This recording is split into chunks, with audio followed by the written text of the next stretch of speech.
नमस्कार मित्रों और प्रिय छात्रों, हम आज कक्षा 8वीं के बाल भारती 10वां पाठ बातें प्रेमचंद की इस पाठ के लेखक अवध नारायण मुदगल। पहले लेखक परिचय। इनका जन्म 1933 आगरा उत्तर प्रदेश, मृत्यु 2015 नई दिल्ली। परिचय। अवध नारायण मुदगल हिंदी साहित्य के वरिष्ठ चिंतक, लेखक, संपादक एवं यात्रा लेखक थे। आपने सारिका पत्रिका का 27 वर्षों तक संपादन किया। छद्मबद्ध और छंद मुक्त दोनों प्रकार की कविताएं आपने लिखी हैं। आपका रचना संसार लघु कथाओं, व्यंग्यों, निबंधों तक फैला हुआ है। आपको साहित्य अकादमी द्वारा सम्मानित किया गया है। प्रमुख कृतियां वामा एवं छाया मसूर, पत्रिकाओं का संपादन, मेरी कथा यात्रा, कबंध, कहानी संग्रह, मुंबई की एक डायरी, एक फरलांग का सफरनामा आदि। गद्य संबंधी प्रस्तुत आलेख में मुदगल जी ने प्रेमचंद के गांव, उनके बचपन, उनके शौक आदि का बड़ा ही मनोहरी वर्णन किया है। प्रेमचंद के बचपन की शरारतें, भोलापन, शौक, माँ की कमी आदि की छाप उनकी रचनाओं में भी देखने को मिलती है। मौलिक सृजन। यदि मैं लेखक या कवि होता तो अपने विषय पर अपने विचार लिखूं। चलिए पाठ की शुरुआत करते हैं। बच्चों, तुमने अपनी किताबों में प्रेमचंद जी की मज़ेदार कहानियाँ पढ़ी होंगी। हम तुम्हें बताते हैं कि प्रेमचंद कैसे थे, उनका बचपन कैसा था, उनके बचपन की घटनाओं का असर उनकी कहानियों और बड़े बड़े उपन्यासों पर कैसे पड़ा। दक्षिण के एक हिंदी प्रेमी थे, नाम था चंद्रहासन। उनके मन में प्रेमचंद के दर्शनों की बड़ी इच्छा थी। एक बार वे काशी आए। प्रेमचंद उन दिनों काशी में ही रहते थे। शाम को वे प्रेमचंद के घर आए। काफ़ी देर बाहर खड़े रहे लेकिन कोई नज़र नहीं आया। बेकार खांसने खूंसने का भी कोई नतीजा नहीं निकला। तंग आकर दरवाजे पर आए और कमरे में झांका। अंदर एक आदमी था। वह फर्श पर बैठकर कुछ लिख रहा था। उसके चेहरे पर बड़ी बड़ी मूछें थीं। चंद्रहासन ने सोचा शायद प्रेमचंद जी इस आदमी को बोलकर लिखाते होंगे। उन्होंने आगे बढ़कर कहा, मैं प्रेमचंद जी से मिलना चाहता हूँ। फर्श पर बैठे आदमी ने नजरें उठाकर ताज्जुब से आगंतुक को देखा, कलम रख दी और ठहाका लगाते हुए कहा, खड़े खड़े मुलाकात करेंगे क्या? बैठिए और मुलाकात कीजिए, मैं ही। प्रेमचंद जी ने ऐसी ही एक मुलाकात बस्ती निवासी ताराशंकर नासाद ने की थी। उन दिनों प्रेमचंद जी लखनऊ में अमीनुद्दौला पार्क के सामने रहते थे। नाशाद साहब उनसे मिलने लखनऊ आए। अमीनुद्दौला पार्क के पास उन्हें एक आदमी मिला। उस आदमी ने कहा, चलिए मैं आपको उनसे मिलवा देता हूँ। वह आदमी आगे आगे चला और नाशाद साहब पीछे पीछे। मकान में पहुंचकर उस आदमी ने नाशाद को बैठने के लिए कहा और अंदर चला गया। जरा देर बाद वह कुर्ता पहनकर निकला और बोला, अब आप प्रेमचंद से बात कर रहे हैं। ऐसी और भी बहुत सी घटनाएं हैं जो प्रेमचंद की बेबाकी, सादगी और भोलेपन की कहानी सुनाती हैं। प्रेमचंद के चरित्र की यही बेबाकी, सादगी और भोलापन उनके कथा पात्रों में भी है। उनके साहित्य पर सबसे ज़्यादा असर उनके बचपन की घटनाओं का पड़ा है। तुम्हें पता है, प्रेमचंद का बचपन ठीक तुम लोगों की ही तरह शैतानियों और शरारतों से भरा था। लो, मैं तुम्हें उनके बचपन के चंद वाकयात सुनाता हूँ। जब तुम बनारस से आजमगढ़ जाने वाली सड़क पर चलोगे तो करीब शहर से करीब 4 मील के फासले पर एक गांव पड़ता है, लमही। यह छोटा सा गांव है।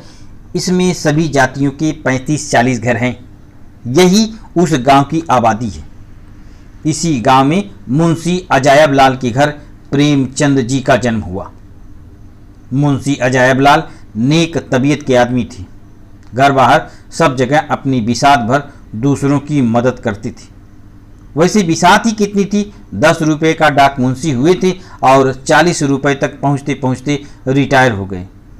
संयोग से पत्नी भी उनको अपने अनुकूल ही मिली।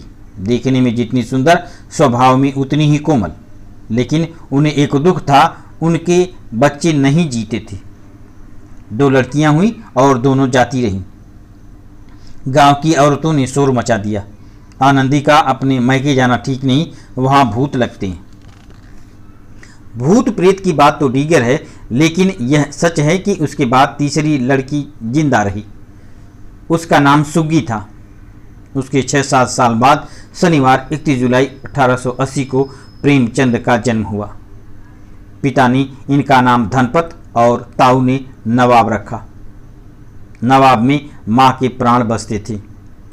प्रेमचंद माँ के बेहद लाडले थे और शरारत कहिए या चुहल उनकी घुट्टी में पड़ी थी। आए दिन शरारतें करते रहते और घर पर उलाना पहुँचता रहता। फसल के दिनों में किसी के खेत में घुसकर ऊँट तोड़ लाना, मटर उखाड़ लाना रोज की बात थी। उसके लिए खेत वालों की गालियां भी खानी पड़ती थी, लेकिन लगता है कि उन गालियों से ऊख और मीठी मटर और मुलायम हो जाती थी। उलाहने होते, घर में डांट फटकार भी पड़ती, लेकिन 1-2 रोज में फिर वही रंग ढंग। ठेला चलाने में भी नवाब बड़े तेज और उस्ताद लड़के थे। टिकोरे पेड़ में आते और उनकी चांदमारी शुरू हो जाती। ऐसा ताक कर निशाना मारते कि 2-3 ढेलों में ही आम जमीन पर। पेड़ का रखवाला चिल्लाता ही रह जाता और नवाब की मंडली आम बीन बटोर कर 9-2-11 हो जाती। वह लड़कों के सरताज थे। आज भी लोग बखान करते हैं। गुल्ली डंडे में भी माहिर। एक टोल लगा और गुल्ली बह गई करीब 150 गज दूर। बचपन में मिले कजाकी की याद उन्हें कभी नहीं भूली। उन दिनों उनके पिता आजमगढ़ की एक तहसील में थे। नवाब पिता के पास थे। डाकिया कजाकी बड़ा ही हंसमुख और जिंदा दिल था। वह रोज शाम को डाक का थैला लेकर आता, रात भर रहता और सवेरे डाक लेकर चला जाता। ज्यों ही शाम के 4 बजते नवाब सड़क पर खड़े होकर कजाकी का इंतजार करने लगते। थोड़ी ही देर में कजाकी कंधे पर बल्लम रखे उसकी झुनझुनी बजाता दिखाई देता। जैसी वह उन्हें देखता दौड़ने लगता। वह भी उसकी ओर दौड़ लगा देते और अगले पल कजाकी का कंधा नवाब का सिंहासन बन जाता। वे अपने आप को हवा के घोड़े पर महसूस करते। डाक का थैला रखकर वह बच्चों के साथ किसी मैदान में निकल जाता।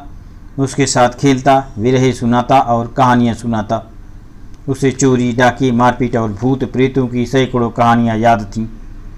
उसकी कहानियों में चोर और डाकू सच्चे योद्धा होते थे जो लूटकर दीन दुखी प्राणियों का पालन करते थे। नवाब को उसकी कहानियों में ही सबसे ज़्यादा मज़ा आता था। वे किस्से उनके अंदर भविष्य के कहानीकार का बीज रोप रहे थे। अब कुछ कुछ बचपनी शौक दिख जाएं। नवाब को गुड़ खाने का बेहद शौक था। गुड़ चुरा चुरा कर भी खाया करते थे। कहते थे गुड़ मिठाइयों का बादशाह है।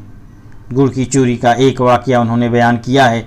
अम्मा 3 महीने के लिए अपने मैके या मेरे ननिहाल गई थी और मैंने अकेले ही 3 महीने में 1 मन गुड़ का सफाया कर दिया था।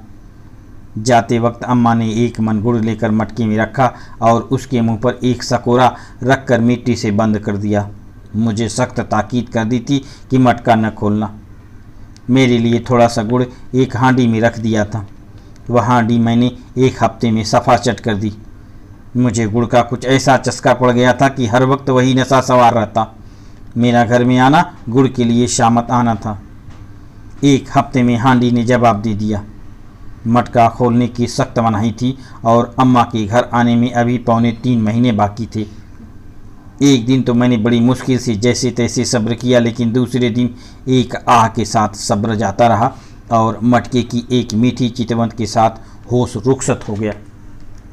अपने को कोसता धिक्कारता, गुड़ तो खा रहे हो मगर बरसात में सारा शरीर सड़ जाएगा। गंधक का मलहम लगाए घूमोगी, तुम्हारे पास कोई बैठना भी पसंद न करेगा। कसमें खाता विद्या माँ की, भाई की, ईश्वर की, मगर सब बेसूद और वह मन भर का मटका पेट में समा गया। बालक प्रेमचंद को दूसरा शौक रामलीला देखने का था। इस शौक के बारे में उन्होंने खुद लिखा है। एक जमाना था जब मुझे भी रामलीला में आनंद आता था। आनंद तो बहुत हल्का शब्द है, उसे उन्माद कहना चाहिए। संयोगवश उन दिनों मेरे घर से बहुत थोड़ी दूर पर रामलीला का मैदान था और जिस घर में लीला पात्रों का रूप रंग भरा जाता था वह तो मेरे घर से बिल्कुल मिला हुआ था। 2 बजे दिन से पात्रों की सजावट होने लगती थी। उनकी देह में रामरज पीस कर पोती जाती थी। मुंह में पाउडर लगाया जाता और पाउडर के ऊपर लाल, हरे, नीले रंग की बूंदकियां लगाई जाती थी। एक ही आदमी इस काम में कुशल था। वही बारी बारी से तीनों पात्रों राम, लक्ष्मण, सीता का श्रृंगार करता था। रंग की प्यालियों में पानी लाना, रामरज पीसना, पंखा झलना मेरा काम था। रामचंद्र पर मेरी कितनी श्रद्धा थी, अपने पाठ की चिंता न कर उन्हें पढ़ा दिया करता था, जिससे वह फेल न हो जाएं। मुझसे उम्र ज़्यादा होने पर भी वह नीची कक्षा में पढ़ते थे, लेकिन वही रामचंद्र निषाद लीला में नौका पर बैठे ऐसे मुंह फेर चले जाते थे मानो मुझसे जान पहचान ही नहीं। नकल में ही असल की कुछ यूं न कुछ बू आ ही जाती। रामलीला समाप्त हो गई थी, राजगद्दी होने वाली थी। रामचंद्र की इन दिनों कोई बात भी न पूछता था। घर जाने की छुट्टी मिलती थी। चौधरी साहब यहाँ से एक सीधा कोई 3 बजे को मिलता था, बाकी सारे दिन कोई पानी को भी नहीं पूछता। मेरी श्रद्धा ज्यों की त्यों थी। मेरी दृष्टि में वह अब भी रामचंद्र ही थे। घर पर मुझे खाने की कोई चीज़ मिलती, वह लेकर रामचंद्र को दे आता। कोई मिठाई या फल मिलते ही बेतहासा चौपाल की ओर दौड़ता। चलते समय भी रामचंद्र जी को कुछ नहीं मिला। मेरे पास 2 आने पैसे पड़े हुए थे। मैंने पैसे उठा लिए और जाकर शर्माते शर्माते रामचंद्र को दे दिए। उन पैसों को देखकर रामचंद्र टूट पड़े, मानो प्यासे को पानी मिल गया। वही 2 आने पैसे लेकर तीनों मूर्तियां विदा हुईं। केवल मैं ही उनके साथ कस्बे के बाहर तक पहुंचाने आया। इस तरह माँ और दादी के प्यार में लिपटे हुए प्रेमचंद के बचपन के दिन बड़ी मस्ती में बीत रहे थे। आसमान से इस बच्चे का सुख न देखा गया और उसी साल माँ ने बिस्तर पकड़ लिया। नवाब अभी पूरे 8 साल की नहीं हुए थे कि माँ चल बसी और उसी दिन वह नवाब जिसे माँ पान के पत्ते की तरह फेरती थी, कभी सर्दी से, कभी गर्मी से और कभी सिहाने वालों की डांट से, देखते देखते सयाना हो गया। अब उसके सिर पर तपता हुआ नीला आसमान था। नीचे जलती हुई भूरी धरती थी। पैरों में जूते न थे, बदन पर साबुत कपड़े न थे। इसलिए नहीं कि यक बयक मैं पैसे का टोटा पड़ गया था, बल्कि इसलिए कि इन सब बातों की फिक्र रखने वाली माँ की आंखें मुद गई थी। बाप यूँ भी कम माँ की जगह ले पाता है। उस पर वे काम के बोझ से दबे रहती। 12-13 वर्ष की उम्र तक पहुँचते पहुँचते उनमें वे बुराइयाँ आ गई जो बिना माँ के बच्चों के अंदर आ जाती है। पता नहीं माँ का प्यार किसी अनजाने बच्चे को संवारता रहता है। दोनों में से किसी को पता नहीं चलता, पर वह छाया अपना काम करती रहती है। वह प्यार छिन जाए, जिस पर से वह हट जाए, तो एक ऐसी कमी महसूस होती है जो बच्चे को अंदर से तोड़ देती है। और नवाब भी अंदर से टूट गए। यह कमी इतनी गहरी, इतनी तड़पाने वाली थी कि बार बार उन्होंने अपनी कहानियों और उपन्यासों में ऐसे पात्रों को रचा जिनकी माँ 7-8 साल की उम्र में जाती रही और फिर उनकी दुनिया सूनी हो गई। कर्मभूमि का अमरकांत ऐसा ही पात्र है। ईदगाह, बड़े भाई साहब, कर्मभूमि, गबन और गोदान ऐसी रचनाएं हैं जिसमें नवाब प्रेमचंद की बचपन की शरारतें, भोलापन, शौक और माँ की कमी समाई हुई है। और भी बहुत सी कहानियाँ हैं जिनमें उनका बचपन खेलता हुआ नजर आता है। इस प्रकार से हमारा ये पाठ समाप्त होता है। धन्यवाद।